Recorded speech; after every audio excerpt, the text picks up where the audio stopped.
यानंतर या कार्यक्रमाचे अध्यक्ष माननीय बी मेश्राम साहेब यांना मी विनंती करतो की त्यांनी या विषयाला अनुसरून आपले मत प्रकट करावे. महाकारुणिक तथागत बुद्ध, राष्ट्रपिता ज्योतिबा फुले, राजश्री शाहू महाराज, राष्ट्रनिर्माता डॉक्टर बाबासाहेब आंबेडकर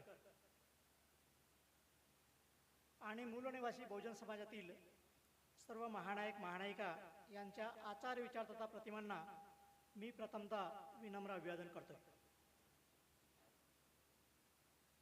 आज आपण मूल भारतीय एकता परिषदेच्या अनुषंगाने एकत्र आलेलो आहे. आज या विचारमंचावरती या मूल भारतीय एकता परिषदेच्या ज्यांनी उद्घाटन केलं अशा ॲडव्होकेट प्रतिज्ञा भगत आणि अंधश्रद्धा निर्मूलन समितीचे माननीय BG बनसोडे सर, भारतीय भटके विमुक्त आदिवासी ओबीसी संघर्ष महासंघाचे संस्थापक अध्यक्ष अशोक धनगावकर, ओबीसी भटके विमुक्त आरक्षण संघर्ष समिती पुणे यांचे संयोजक राजेंद्र वनारसे, राज गायकवाड, सम्यक रामटेके, सत्यशोधक विचार प्रचारक अरविंद खैरनार आणि महापविधी महाविद्यालयाचे प्राध्यापक श्रीकिशन मोरे आणि आपण सर्व बंधू आणि भगिनींनो, आपण एका महत्त्वपूर्ण विषयावरती चर्चा करत आहोत आणि त्याची कारणं अशी आहेत की एकंदरीत चळवळ चालवायची म्हणजे नेमकं काय करायचं. या अनुषंगाने मूलनिवासी बहुजन समाजातील अनेक माणसं ही संभ्रमावस्थेत आहेत. म्हणजे देशभरामध्ये 33 लाख संघटना आहेत, त्यामध्ये 29 लाख संघटना रजिस्टर्ड आहेत ज्या SC ST OBCच्या आहेत. 29 लाख संघटना असताना सुद्धा या SC ST OBCचा मात्र विकास होताना हव्या त्या प्रमाणामध्ये दिसत नाही आहे. पण याची काहीतरी कारणे असतील ना. मग त्याची जी काही कारणे आहेत त्या कारणावर उपाययोजना करण्याच्या अनुषंगाने आपण विचार करत आहोत आणि त्या अनुषंगाने आपला सर्व प्रयत्न सुरू आहे. अनेक मुद्दे समोर आलेले आहेत. पहिला मुद्दा मी तुम्हाला सांगतो, ज्याच्यावर कुणीही एक शब्द सुद्धा बोलले नाहीत. पहिला मुद्दा असा आहे की वर लिहिलेला आहे मूल भारतीय एकता परिषद. तर त्याच्यात मूल भारतीय हा शब्द जो आहे, हा शब्द आला कुठून, कशामुळे आम्ही त्याचा विचार केलेला आहे. म्हणजे शेवटी प्राध्यापक श्रीकृष्ण मोरे सरांनी फार महत्त्वपूर्ण मुद्दे मांडलेत, पण त्यांनी मांडलेल्या सर्व मुद्द्याचा विचार आपण या विषयामध्ये केलेला आहे. कारण विषय असा लिहिलेला आहे, सुदृढ एकसंघ भारताच्या निर्मितीसाठी सर्व संवैधानिक, जिथं सर्व संवैधानिक म्हटलं तिथं भारतामध्ये राहणारे सर्व नागरिक आलेले आहेत. त्यामुळे या देशातील कुठल्याही नागरिकाला सोडून आपल्याला भारताचे राष्ट्र निर्माण करता येणार नाही, याचा आम्ही विचार केलेला आहे. आणि एकसंघ भारत करण्यासाठी बाबासाहेबांनी स्वतंत्रपणे एक आर्टिकल लिहिलेला आहे. तर त्या अनुषंगाने हा सर्व विचार केलेला आहे. आणि वर्तमान काळामध्ये उपवर्गीकरणावर अनेक लोक बोलत आहेत. वास्तविक पाहता उपवर्गीकरणावर बोलणे म्हणजे काय, आम्ही ज्यांच्या विरोधात लढत आहोत त्यांनी आमच्या समोर तो शब्द टाकलेला आहे, समस्या टाकलेली आहे आणि त्याच्यावर आमची माणसं प्रतिक्रिया देत आहेत. मूळ समस्या काय आहे, आम्ही जर सर्व माणसं जर एकीकृत असलो, एकजूट असलो तर आम्हाला विभक्त करण्याचे कोणी प्रयत्नच करणार नाही. मग विभक्त करण्याच्या विचाराऐवजी आम्ही एक का नाही आहोत यावर जास्त विचार करणे गरजेचे आहे आणि आपण एकीकरणाच्या अनुषंगाने बोललं पाहिजे. आणि या देशाच्या भारत राष्ट्र निर्माण करण्याच्या अनुषंगाने आपण एकीकरण कसं होईल या अनुषंगाने आपण बोललं पाहिजे. मी बोलत होतो तुम्हाला मूल भारतीय शब्द आला कुठून. मी जाणीवपूर्वक आणि महत्त्वपूर्ण बाबीवरती तुम्हाला याचं विश्लेषण देऊ इच्छित होते यासाठी की भारताचं जडणघडण जी आहे ती भाषिक प्रांतवार रचनेनुसार झालेली आहे. म्हणजे जेवढे काय राज्य आहेत त्या त्या राज्यामध्ये त्या त्या राज्याची एक वेगळी प्रादेशिक भाषा बोलली जाते. आणि ही प्रादेशिक भाषा बोलल्यामुळे एका राज्यातील माणसाला दुसऱ्या राज्यातील माणूस काय म्हणतो हे लक्षात येत नाही ना, आणि त्याचेही दुष्परिणाम आहेत, ज्यामुळे हा मूल भारती शब्द कुठून जन्माला आला याविषयी आपली माणसं अनभिज्ञ आहेत. मूल भारती चळवळीचे पितामह बी श्यामसुंदर यांनी बाबासाहेबांच्या काळामध्ये आणि त्यानंतरच्या पिरियडमध्ये अनेक दिवस चळवळ चालवलेली आहे.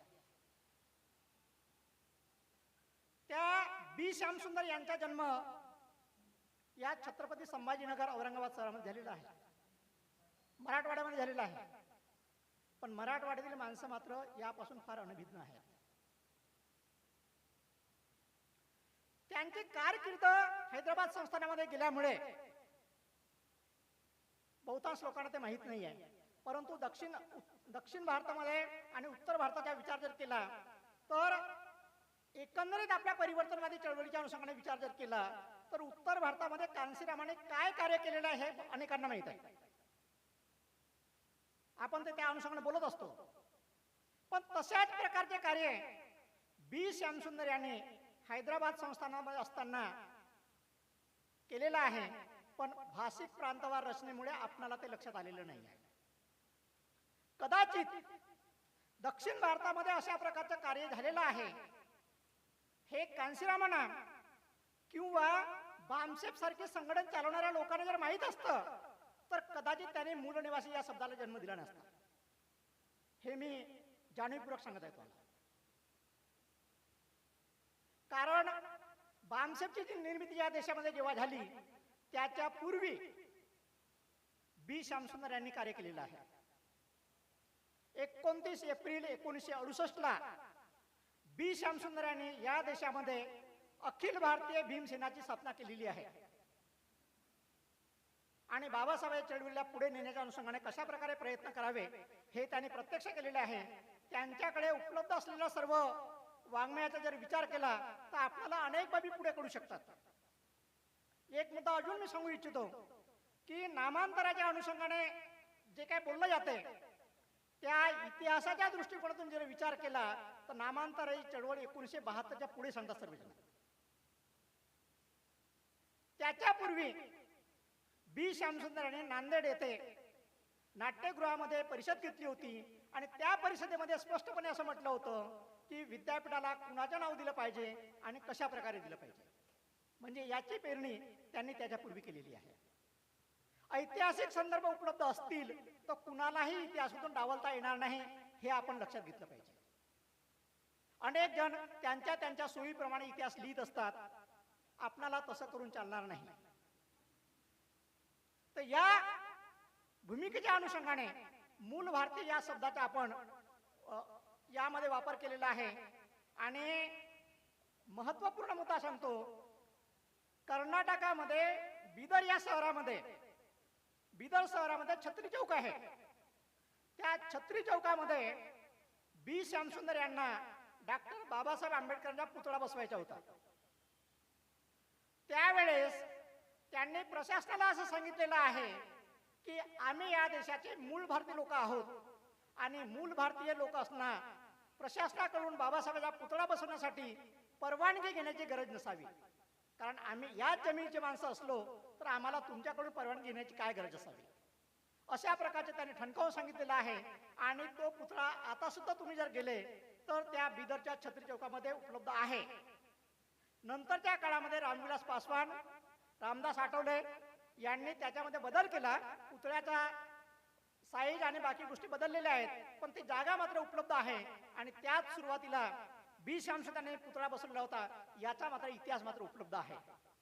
एवढंच नाही तर ते हैदराबाद संस्थानामध्ये असताना त्या संस्थानात सरकारमध्ये असताना 3दा MLA होते, एकदा डेप्युटी स्पीकर होते. त्या काळामध्ये मूलनिवासी बहुजन समाजासाठी भरीव कार्य केलेलं आहे. हे आपण जाणून घेतलं पाहिजे. जसं उत्तर भारतामध्ये कांशीरामाने कार्य केलं आहे तसं दक्षिण भारतामध्ये बी श्यामसुंदर यांनी कार्य केलेलं आहे. अशा प्रकारे दक्षिण भारतात, उत्तर भारतात, पूर्व भारतात, पश्चिम भारतात भारताच्या सर्व राज्यामध्ये काम करणाऱ्या सर्व महानायकांना आपल्या समोर आणावं लागेल. या सर्वांनी काय काय केलेलं हे मांडावं लागेल. या सर्वांनी काय काय केलेलं हे जे मांडू शकलो तर या विविध घटकामध्ये विभाजित असणारी जी माणसं आहेत त्या सर्व माणसाचे आपल्याला एकीकरण करता येईल. या सर्वांचे एकीकरण करू शकलो तरच आपण सुदृढ भारताची निर्मिती करू शकतो. अन्यथा या विकलांग भारताला सुधारण्यासाठी आपल्याकडून फारसे प्रयत्न होणार नाहीत, याची सुद्धा आपण जाणीव ठेवली पाहिजे. अनेक एक शिक्षणाच्या अनुषंगाने एक मुद्दा आलेला आहे. मी तुम्हाला जाणीवपूर्वक सांगू इच्छितो, म्हणजे आपल्या कार्यक्रमाला फार वेळ झालेला आहे. एक मिनिट, वेळ फार झालेला आहे. वेळ का झालेला आहे याची कारण मी तुम्हाला सांगतोय. म्हणजे 3 वर्षापूर्वी आम्ही जेव्हा फुले शाह आंबेडकर स्टडी फाउंडेशन सुरू केले त्यावेळेस आम्ही लोकांना जेव्हा माहिती देत होतो त्या संदेशामध्ये एक गोष्ट लिहिली होती. खरी नोट लिहित होतो. काय नोट लिहिली होती की कार्यक्रमाला येणाऱ्या सर्व श्रोत्यांनी कार्यक्रमाला वेळेवर यावे आणि कार्यक्रमाच्या शेवटपर्यंत थांबावे. शेवटपर्यंत का थांबावे? शेवटपर्यंत जर तो सुरुवातीला आलेला व्यक्ती शेवटपर्यंत थांबला असेल तर त्या कार्यक्रमामध्ये काय घडलेलं आहे या अनुषंगाने त्या व्यक्तीचं एक मत तयार होईल. त्याने अर्धवट ऐकलं असेल तर त्याचं अर्धवट मत तयार होईल. त्याने पूर्ण ऐकलं असेल त्याचं पूर्ण मत तयार होईल. तर या अनुषंगाने आम्ही तशा प्रकारची नोट टाकत होतो. सध्या ती आपण नोट टाकत नाही, पण आपण ते पेरण्याचा प्रयत्न केलेला आहे. होतं कसं, अनेकांना वाटतं की मी माझं सांगितलं पाहिजे, पण ज्याला ज्याला असं वाटतं की मी माझं सांगितलं पाहिजे त्याने हे सुद्धा लक्षात ठेवलं पाहिजे की समोरच्या व्यक्तीचं ऐकलं सुद्धा पाहिजे.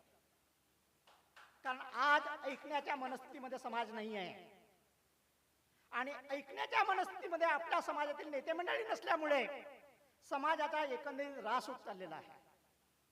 आणि ही बाब आम्ही लक्षात घेतली आणि फुले शाह आंबेडकर स्टडी फाउंडेशन अंतर्गत जेवढ्या काही कार्यशाळा झालेल्या आहेत 176 कार्यशाळा झालेल्या आहेत त्या कार्यशाळेमध्ये येणाऱ्या प्रत्येक प्रतिनिधीला आम्ही बोलण्याची संधी देतो. का संधी देतो? कारण बोलणाऱ्या व्यक्तीमध्ये ऐकणाऱ्या व्यक्तीमध्ये बोलण्याची क्षमता विकसित व्हावी हा आमचा उद्देश आहे. कारण तुटपुंजे नेते असतील तर समाजाला हव्या त्याप्रमाणे नेते मिळू शकणार नाहीत. म्हणजे अनेक आपल्या चळवळीची शोकांतिका म्हणावी लागेल. आपल्या समाजातील सामाजिक, धार्मिक व राजकीय अंगाने चालणाऱ्या ज्या काही पक्ष संघटना आणि संस्था आहेत त्या पक्ष संघटना आणि संस्थांमध्ये जे नेतृत्व करणारी माणसं आहेत त्या नेतृत्व करणारी माणसं त्यांच्या बरोबरीची माणसं निर्माण होऊ देत नाहीत. तो त्यांच्या बरोबरीला आला की त्याला छाडून टाकतात.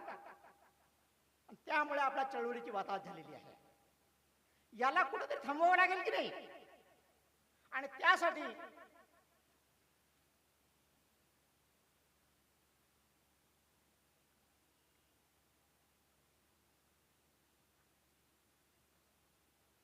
याची नितांत आवश्यकता आहे. शिक्षणाचा मुद्दा सांगत होतो तो राहून जातो. मी जाणीवपूर्वक सांगतोय. वाघिणीचे दूध आहे असं जे म्हटलेलं आहे, शिक्षण हे वाघिणीचे दूध आहे. अनेक जण म्हणतात बाबासाहेबांनी बहिष्कृत भारतामध्ये स्वतंत्र आर्टिकल लिहिलेला आहे. आर्टिकल मध्ये टायटल दिलेलं आहे इंग्रजी शिक्षण हे वाघिणीचे दूध आहे. आपण कधीतरी समजून घेणार आहोत किंवा नाही? अनेक लोकांना वाटते स्टेट बोर्डात शिकतात, सीबीएसई मध्ये शिकतात, म्हणजे वेगवेगळ्या प्रकारच्या अभ्यासक्रमामध्ये माणसं शिकतात, त्यामुळे आपलं नुकसान होत आहे.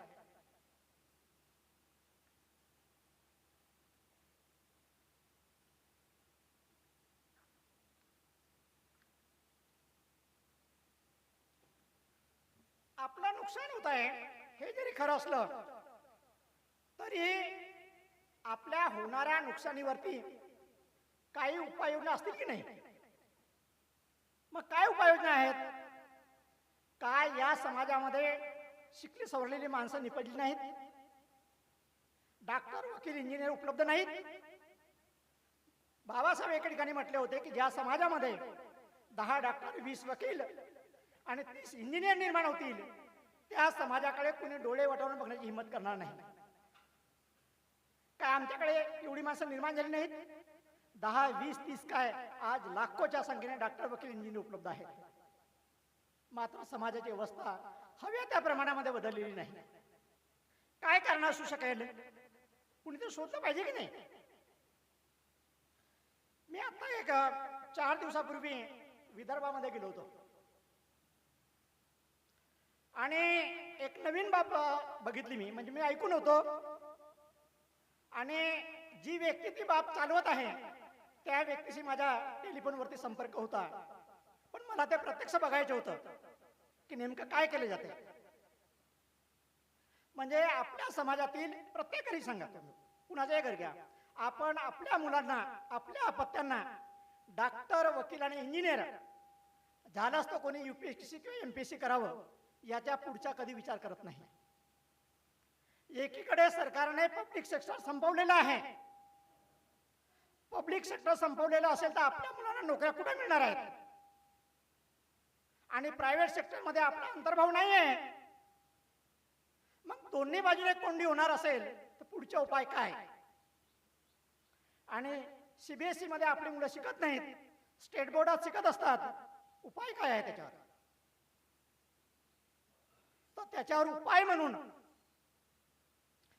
वर्धा जिल्ह्यामध्ये नालंदा अकॅडमी सुरू आहे 2013 पासून. आज आपण 2026 ला बोलत आहोत. 13 वर्ष झाली. 13 वर्षापासून अनुप कुमार नावाचे व्यक्ती नालंदा अकॅडमी चालवतात. त्याने याचा पुढचा उपाय शोधून काढलेला आहे. मूल निवासी बहुजन समाजातील गरीब मुलं जे ट्युशन लावू शकत नाही, जे व्यक्ती आपल्या मुलांना क्लासेसला पाठवू शकत नाही, उच्च शिक्षण संस्थांमध्ये ऍडमिशन देऊ शकत नाही, अशा मुलांसाठी त्यांनी फ्री ऑफ चार्ज क्लासेस सुरू केलेले आहेत. 1 वर्ष शिकवतात. काय शिकवतात 1 वर्षामध्ये? प्रवेश घ्यायचा असेल तर काय करावं लागते, किंवा सर्व प्रकारच्या स्पर्धा परीक्षा पास करायच्या असतील तर काय करावं लागते, याचं बेसिक पक्क करण्याचं काम 1 वर्षात करतात ते. आणि यासाठी त्यांनी आतापर्यंत 2500 विद्यार्थ्यांना प्रशिक्षण दिलेलं आहे. त्यातील किमान 1000 या आसपास माणसं चांगल्या पदावर नोकऱ्यांना लागलेले आहेत. 69 विद्यार्थी फॉरेनमध्ये एज्युकेशन घेत आहेत आणि सर्व्हिसेस करत आहेत. हे लाईव्ह आहे ना? म्हणजे मी ज्या दिवशी त्यांना ते भेटायला गेलो त्या दिवशी ते वर्ध्याच्या जे नागपूरला होते, मी त्यांना नागपूरला प्रत्यक्ष जाऊन भेटलो. काय चित्र बघितलं मी तिथं. जेव्हा मी नागपूरला गेलो तेव्हा ते जिथं थांबलेले होते ते घर ज्यांचं होतं, ज्योतिराव वानखेडे, त्यांनी मला असं सांगितलं की मी एक खेड्यापाड्यामधून आलेला माणूस यांच्या अकॅडमीमध्ये शिकलो, त्यामुळे आज ऑस्ट्रेलियामध्ये फॉरेस्ट ऑफिसर आहे. जिवंत उदाहरण आहे. त्यांच्या मिसेस नागपूर जिल्ह्यामध्ये BDO आहेत त्यांच्या अकॅडमीमुळे. दुसरा एक विद्यार्थी होता अभय खैरकर, त्यांनी सांगितलं यांच्या अकॅडमीमध्ये गेल्यामुळे मला UK मध्ये इतिहास विषयामध्ये संशोधन करता येत आहे. असे त्यांनी 2500 विद्यार्थी तयार केले. अशा प्रकारच्या ट्रेमेंडस जर फोर्स निर्माण केला तर येणाऱ्या काळामध्ये आपला चित्र बदलता येऊ शकतात. मग आज आम्ही जर राज गायकवाड किंवा सम्यक रामटेके यांना इथं बोलायची संधी दिली नसती तर मग फुलेशाह आंबेडकर स्टडी फाउंडेशन काय करत आहे हा प्रश्न तुम्हाला कळलाच नसता ना. तर आम्ही अशा प्रकारची कमी वयातील मुलं सुद्धा निर्माण करण्याचे काम करत आहोत. आणि आम्हालाही असे आहे की फुलेशाह आंबेडकर स्टडी फाउंडेशन आलेले विद्यार्थी सातत्याने येत असतील तर आज 2 मिनिटे बोलणारा जो विद्यार्थी असेल, जो माणूस असेल, तो वर्षभराने 20 मिनिटे बोलायला लागेल. आणि मूल निवासी बहुजन समाजामध्ये भाषण देणारे अनेक माणसं जरी असली तरी नेमका मुद्द्यावर बोलणारी माणसं आपल्याकडे कमी आहेत. आणि देश चालवण्यासाठी या देशाला 545 खासदार लागतात. महाराष्ट्र चालवण्यासाठी महाराष्ट्राच्या विधानसभेमध्ये 288 आमदार लागतात. आपण 4 माणसं निर्माण करत नाही आणि सत्ता निर्माण झाली पाहिजे म्हणतो. कसं शक्य आहे? यासाठी डॉक्टर बाबासाहेब आंबेडकरांनी 1 जुलै 1956ला training school for industrial politics सुरू केलं होतं. बाबासाहेब गेल्यानंतर मार्च 1957 पर्यंत चालले. त्यापुढे ते स्कूल चाललेलं नाही आहे. किंवा बाबासाहेब गेल्यानंतर आपल्या समाजातील कुठल्याही सामाजिक, धार्मिक, राजकीय संघटनेनं अशा प्रकारचं प्रशिक्षण केंद्र चालवलेलं नाही आहे. त्याची नितांत आवश्यकता आहे. हे लक्षात घेऊन फुले शाहू आंबेडकर स्टडी फाउंडेशन सातत्यानं कार्यरत आहे. आज आम्ही शुक्रवारी बोलत असलो तरी प्रत्येक रविवारी घेण्यात येणारा कार्यक्रम आम्ही कधीही ड्रॉप केलेला नाही. वर्षामध्ये 52 आठवडे असतात. आम्ही 52 आठवडे असताना सुद्धा 60 पेक्षा जास्त वर्कशॉप घेतलेले आहेत. आज शुक्रवारी बोलत आहोत. परवा रविवार 2 दिवसावर असलं तरी आम्ही रविवारच्या प्रशिक्षण ड्रॉप केलेलं नाही आहे. ही आमची प्रक्रिया सातत्यानं सुरू आहे. आणि आम्ही ज्या विषयावर बोलत आहोत त्या विषयाला अनेक जणांनी हात लावलेला नाही आहे. म्हणजे बाबासाहेब गेल्यानंतर 70-72 वर्षाच्या कालावधीनंतर सुद्धा आपण त्या विषयाला हात लावलेला नाही आहे. बाबासाहेब आंबेडकरांनी चळवळ चालवत असताना 1920 ते 1956 या कालावधीमध्ये 36 वर्षाच्या कालावधीमध्ये जी विविध ठिकाणी भाषणं दिलेली आहेत त्या विधानावरती आम्ही वर्धापन दिन साजरा करतो. नेमकेपणाने बाबासाहेबांनी कुठं काय म्हटलेलं आहे? छावणीच्या गड्डीगुडामध्ये बाबासाहेबांनी असं म्हटलं होतं, तुम्ही वाघासारखे बना म्हणजे तुमच्या वाट्याला कोणी जाणार नाही. आम्ही त्या छावणीच्या गड्डीगुडामध्ये जाऊन प्रत्यक्षात त्या ठिकाणी कार्यक्रम लावला आणि त्या लोकांना सांगितलं की बाबासाहेबांनी इथं असं म्हटलेलं आहे. जेव्हा आम्ही तिथं कार्यक्रम लावला ते लावत असताना एकाने विचारलं, काय पुरावा आहे तुमच्याकडे? आम्ही त्या खंडामध्ये जे लिहिलेलं आहे ते त्यांना व्हॉट्सअपवर पाठवलं. तेव्हा ती सर्व माणसं त्याच्यामध्ये सम्मिलित झाली. तर असं आम्ही ऑथेंटिकली त्या विषयावर बोलत आहोत. नेमकेपणाने काय म्हटलेलं आहे? जसं एका वक्त्याने असं म्हटलं की बाबासाहेबांनी शिका, संघटित व्हा आणि संघर्ष करा असं म्हटलेलं आहे. मी सर्व प्रतिनिधींना जाणीवपूर्वक हे सांगू इच्छितो की जी जी भाषणं देणारी माणसं आहेत, भाषणं देणाऱ्या माणसाने काय सांगितलेलं आहे हे तुम्ही तपासलं पाहिजे. ते खरं आहे की खोटं आहे तपासलं पाहिजे. मी बोलत असताना एखादं वाक्य चुकीचं असेल ते तुम्ही नाकारलं पाहिजे. सर्वच माणसं सर्वच विधानं बरोबर सांगतील असं नाही. पुनश्च एकदा जाऊन बघा. सरांनी बहिष्कृत हितकांनी सभेचा उल्लेख केलेला आहे. बहिष्कृत हितकांनी सभेच्या पूर्वी 9 मार्च 1924ला डॉक्टर बाबासाहेब आंबेडकरांनी मुंबईच्या परळ येथे दामोदर हॉलमध्ये बैठक घेतली होती की आपणाला एक केंद्रीय संस्था निर्माण करायची आहे आणि त्यामध्ये एज्युकेट, एज्युटेट अँड ऑर्गनाइज म्हणजे सुशिक्षित करा, संघर्ष करा आणि संघटित व्हा सांगितलेलं आहे. म्हणजे संघटित होण्यासाठी संघर्ष करावा लागतो. आपली माणसं ते संघर्ष करत नाही. आपली माणसं कशासाठी संघर्ष करतात? आमचे हक्क अधिकार मिळाले पाहिजे म्हणून, आमचं उपवर्गीकरण थांबलं पाहिजे म्हणून, आम्हाला विभाजित करू नये म्हणून, आम्हाला बजेट मिळावं म्हणून, आमची वर्णी लागावी म्हणून. मूळ मुद्दा कशात आहे? एकीकरणामध्ये. अरे आम्ही एकच नाही तर तुमचं ऐकणार कोण आहे? एक झाल्यानंतर तुम्हाला लोकांना सांगावं लागणार नाही. अशी परिस्थिती या समाजामध्ये आणि देशामध्ये निर्माण होऊ शकते. यासाठी एकीकरण महत्वाचं आहे. म्हणून आपण मूल भारतीय एकता परिषदेचे आयोजन केलेलं आहे, जेणेकरून त्या अंतर्गत NT, DNT, OBC, SC, ST या सर्व घटकातील वक्त्यांना आम्ही सामावून घेण्याचा प्रयत्न केलेला आहे. आणि त्या सर्वांना सामावून घेत असताना त्यांचं म्हणणं ऐकून घेणे ही आमची प्रमुख भूमिका आहे. जेणेकरून त्या माध्यमातून त्या व्यक्ती त्यांच्या त्यांच्या समाजामध्ये नवीन संदेश देतील आणि आपण विभाजित होत असताना संघटित कसं होऊ शकतो आणि संघटित होण्यासाठी सुद्धा संघर्ष करावा लागतो, हा सुद्धा संदेश महत्त्वपूर्ण आहे. हे आपण लक्षात घेतले पाहिजे. जेणेकरून येणाऱ्या काळात आपण संघटित होऊ शकलो तर आपल्या सर्व समस्यावरती आपण निश्चितपणे विचार करू शकतो. सरांनी 2056चा एक मुद्दा आणलेला आहे. आपण आता विजन 56 लक्षात ठेवलं पाहिजे. म्हणजे बाबासाहेब 1956ला आपल्याला सोडून गेलेले आहेत. 2056 पर्यंत त्याचे 100 वर्ष पूर्ण होणार आहेत. त्या 100 वर्ष पूर्ण होण्याच्या कालावधीमध्ये या देशामध्ये बाबासाहेबांच्या अपेक्षेप्रमाणे भारत कसा निर्माण होईल, किंवा 24 सप्टेंबर 1944ला मद्रास सभेमध्ये डॉक्टर बाबासाहेब आंबेडकर असे म्हणाले होते की शासन करते जमात बनणे हेच आमचे उद्दिष्ट आणि आकांक्षा आहे.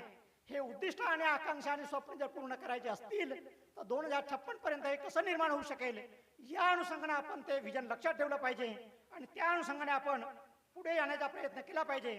तर या मूल भारतीय एकता परिषदेच्या अनुषंगाने आपण तशा प्रकारचा आज प्रतिज्ञा केली पाहिजे आणि त्या अनुषंगाने पुढे गेलं पाहिजे आणि विजन 56 पूर्णत्वास कसं जाईल यासाठी आपण सर्वांनी प्रयत्न केले पाहिजे.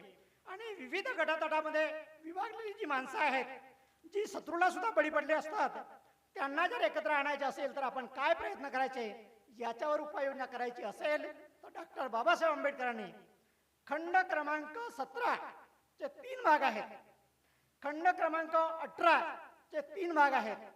यामध्ये समग्र आंदोलनामध्ये जी भाषणं दिलेली आहेत ती उपलब्ध आहेत.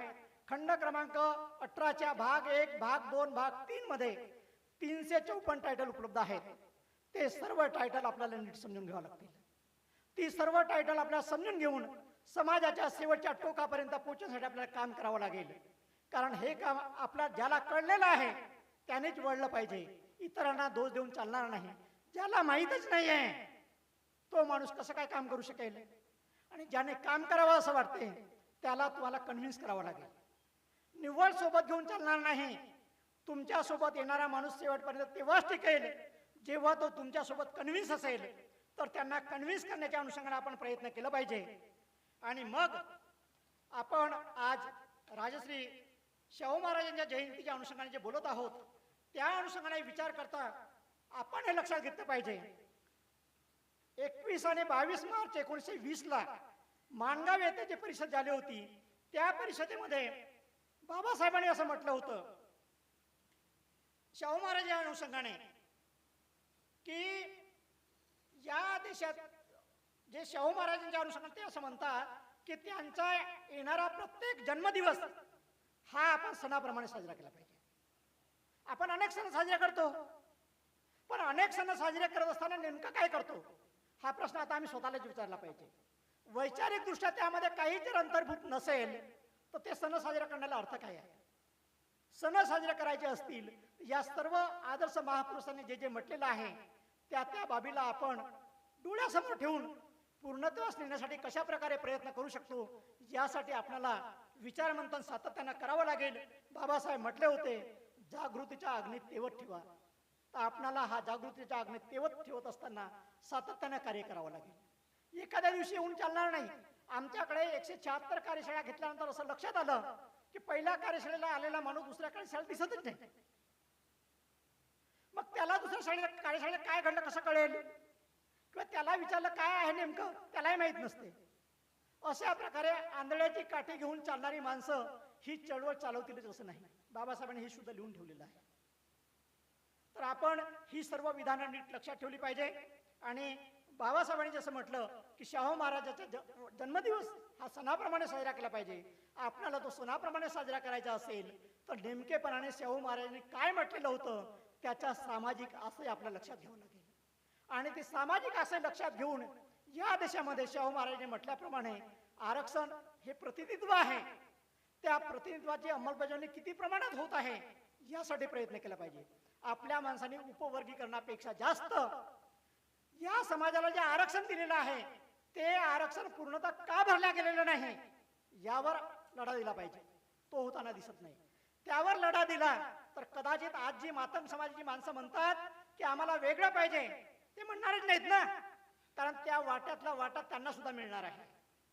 या सर्व बाबी आपण समजून घेऊन आज आपण या मूल भारतीय एकता परिषदेला सर्वजण आलात, सर्व संघटनांचे कार्यकर्ते आलेत, आपण सर्व आलात.